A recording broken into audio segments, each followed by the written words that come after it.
მოგესალმებით, თითოეულ თქვენთან გასულ მადლობა რომ გამოწერეთ ჩემი არხი, იმით რომ ალაიქებთ და კომენტარებს, ვინც ამით გაგეცნობით მე ვარ კატო. შეტყობთ რა პირად დიაგნოსტიკას ანუ მომართოთ პირად შეტყობინებაში. მე თითოეულ ნომერზე რომელსაც ვიქნებ ხოლმე ვიდეოებში. ვიდეოების ქვემოთ, სწორად. და ახლა გავაკეთოთ ესეთი გასვლა, პაუზა თუ დასასრული. ნახოთ, ვინ მოვიდა სასაუბროთ ჩვენთან. ვინ არის ადამიანი, ვინც ჩვენთან მოვიდა.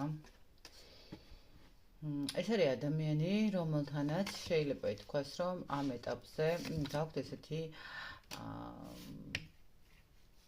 პარტნიორული ურთიერთობა შეიძლება ითქვას, ხო? ადამიანი, მოდით ესე ვთქვათ, გაშლა არის იმ ადამიანთან, ვისაც აქვთ რაღაცა ურთიერთობა, სამსახურებრივი რომანი, ესე რომ დავარქვათ, ხო?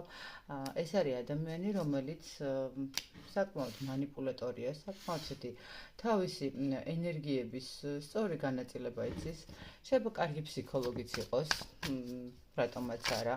ადამიანი, რომელიც გადართულია მაქსიმალურად სამუშაოზე, გადართულია მაქსიმალურად რაღაცა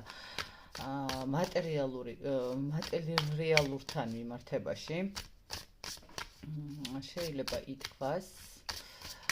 და ასევე ნახეთ, კიდევ და აქვს ამ ადამიანს ყველაზე ესეთი დამახასიათებელი ადამიანი არის, როგორ მომენტი იცით, როდესაც რა არის მისთვის საჭირო, ყოველთვის რატომღაც საჭირო დროს, საჭირო ადგილას ჩდებაო თითქოს, ხო?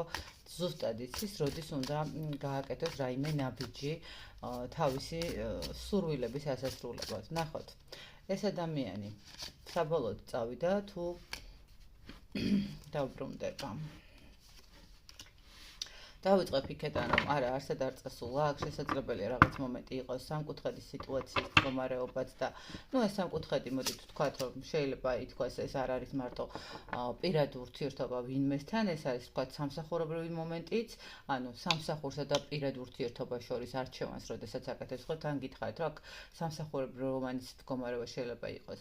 აქ ადამიანი განაახლებს ურთიერთობას ჩვეულებრივად გაგრძელდება ყველაფერი, იმიტომ რომ მისთვის როგორც საჭიროა თქვენი ენერგიები, საჭიროა თქვენი არ ვიცი, შეიძლება თქვენზე ძალიან ბევრი რამეა დამოკიდებული და თქვენთან კონფლიქტი ნამდვილად არ აწყობს ამ ადამიანს, მოდით ესე ვთქვათ, ხო?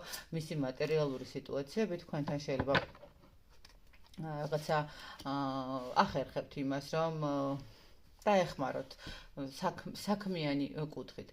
ამიტომ თქვენთან კონფლიქტი არ აწყობს, შესაძლებელი რაღაცა დროის მანძილზე ეცადოს, რომ რაღაც ესეთი მდგომარეობა იყოს, მაგრამ საბოლოო ჯამში მაინც მიიღოს გადაწყვეტილებას ეს ადამიანი იმასთან დაკავშირებით, რომ თქვენი ურთიერთობა აღდგეს.